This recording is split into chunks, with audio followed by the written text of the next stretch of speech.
Media की भूमिका राष्ट्र निर्माण में।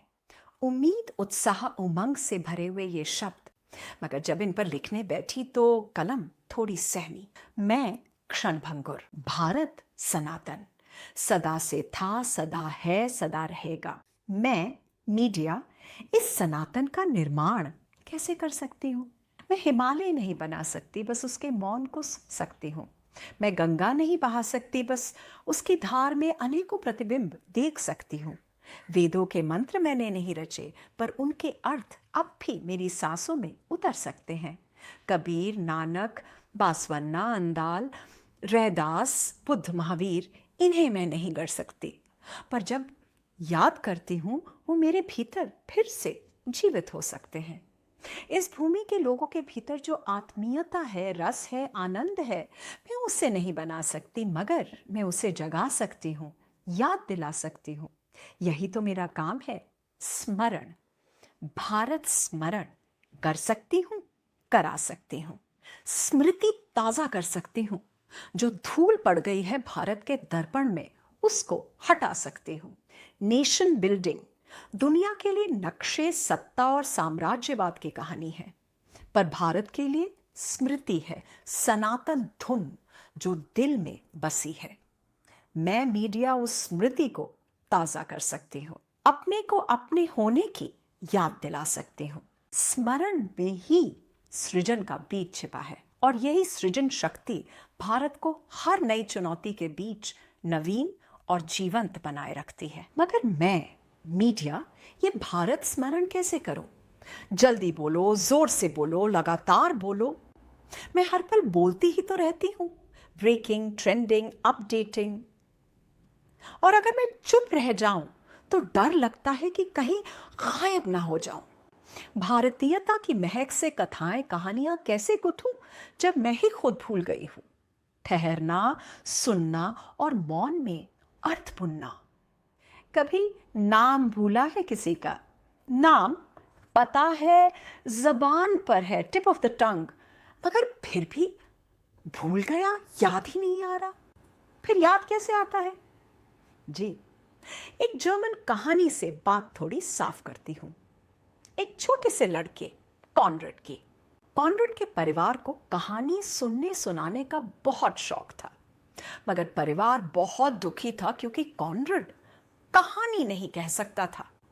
उससे पूछो तो वो बस इंफॉर्मेशन, जानकारी, तथ्य, फैक्ट्स गिनाता था। कल स्कूल गया, ये विषय पढ़े, बस पकड़ी, घर आया, होमवर्क किया, सो गया। ये सब सच तो था, मगर उसमें कुछ बात नहीं थी, रस नहीं था। तब उसके माँ बाप ने उसे भेजा मैडम सुकून के पास। वो बुजुर्ग औरत जो लोगों को कहानी सुनाना सिखाती थी। मैडम सुकून ने उसके हाथ में एक छोटा सा पार्सल दिया और कहा, इसे ऊपर मेरी बहन को दे आओ। घर छोटा सा था, मगर जैसे ही कॉनरेड सीढ़ियां चढ़ने लगा, सीढ़ियां बढ़ती ही चली गई। 1 फ्लोर, 2 फ्लोर, 10 फ्लोर। वो चौंका, ये घर इतना विशाल कैसे होता जा रहा था?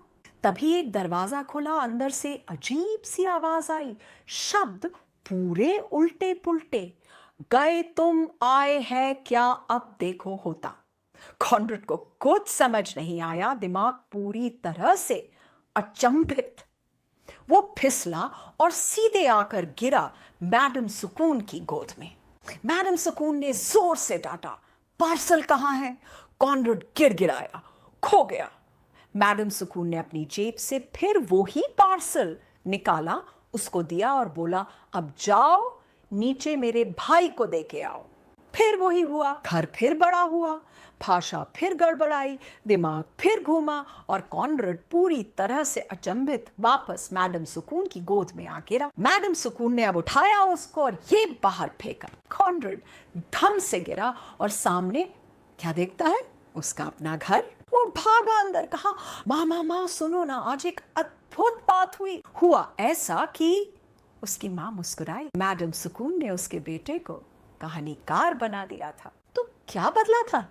बस इतना कि कॉनरेड अब महसूस करना सीख गया था, उस संसार को जो जानकारी और तथ्य के पार है। सीख गया तो वो विस्मय की कला, जहां शब्दों से ज्यादा अर्थ बोलते हैं और जहां कहानी फिर से रस भरी जीवंत हो जाती है। ये सब सुकून में ही संभव होता है, जब भीतर मन का शोर थमता है। तब सब भूले हुए नाम रूप याद आ जाते हैं। भारत स्मरण यूं ही सहजता से हो जाता है। मीडिया प्रोफेशनल्स के लिए सबसे बड़ी जिम्मेदारी है आंतरिक सुकून को संभालना, हर ठहराव के पल को संजोना, रजस की ऊर्जा को तमस में परिपक्व होने देना, ताकि सत्व प्रकट हो सके। यही सब सिखाता है देखना, जीना और कहना उस भारत को जो केवल नक्शे पर नहीं, हमारे मन, मिट्टी और मौन में बसा है। भारतीय परंपरा में दरअसल वाणी सिर्फ शब्द नहीं है, वो चेतना की तरंग है, एक लहर जो परम स्रोत से उठती है। हमारे आचार्यों ने कहा है वाणी के 4 स्तर हैं। परा वो मौन है, एक साथ अर्थ और भाव का बीज रूप। पश्यंती जहां अर्थ आकार लेता है पर अभी शब्द नहीं बना, बस एक झलक है। मध्यमा जहां अर्थ और भाव को आंतरिक भाषा मिलनी शुरू होती है। और फिर वैखरी जहां शब्द अर्थ और भाव सहित ध्वनि, स्पीच या वर्ड्स बनकर अभिव्यक्त होते हैं। वाणी भी एक पेड़ की तरह है, अगर जड़ें परा में गहरी हैं तो शाखाएं, शब्द, भाव सब जीवित रहते हैं। पर जब हम केवल शाखाएं फैलाते रहते हैं, शब्दों और सूचनाओं की, और जड़ों से कट जाते हैं, तब अर्थ सूखने लगता है। कॉनरेड को मैडम सुकून ने उसकी जड़ों की ओर लौटाया। उसका अचंभित होना परा की ओर यात्रा है। परा जहां अर्थ और भाव फिर से एक हो जाते हैं। यही बौन, यही परा भारत की परंपरा का हृदय है। यहाँ वाणी सिर्फ संचार नहीं है, स्मरण है, भीतर के अर्थ को याद करना। इसलिए हमारे यहाँ कहा गया है, पहले श्रवण, फिर मनन, फिर निधिध्यासन। पहले सुनो, फिर समझो और फिर उसे जीवन में उतारो। यही भारत स्मरण है, जब वाणी, विचार और भावना एक वृक्ष की तरह अपनी जड़ों से जुड़े रहते हैं।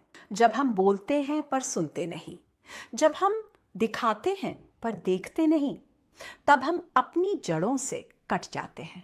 और जब हम रुकते हैं, सुनते हैं, तब स्मरण लौट आता है। एक पुरानी हसीदिक कहानी फिर अपनी वाणी को विराम दूंगी। कहते हैं, जब पहले बालशेम, एक यहूदी संत, किसी कठिन परिस्थिति का सामना करते थे तो वो जंगल में एक खास जगह जाते थे। वहां आग जलाते, मौन में प्रार्थना करते और काम यूं हो जाता।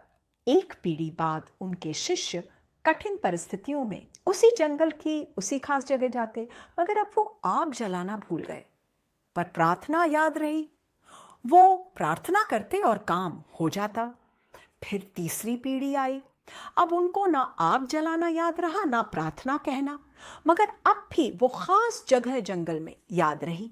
वहां जाते, बैठते और काम यूं हो जाता।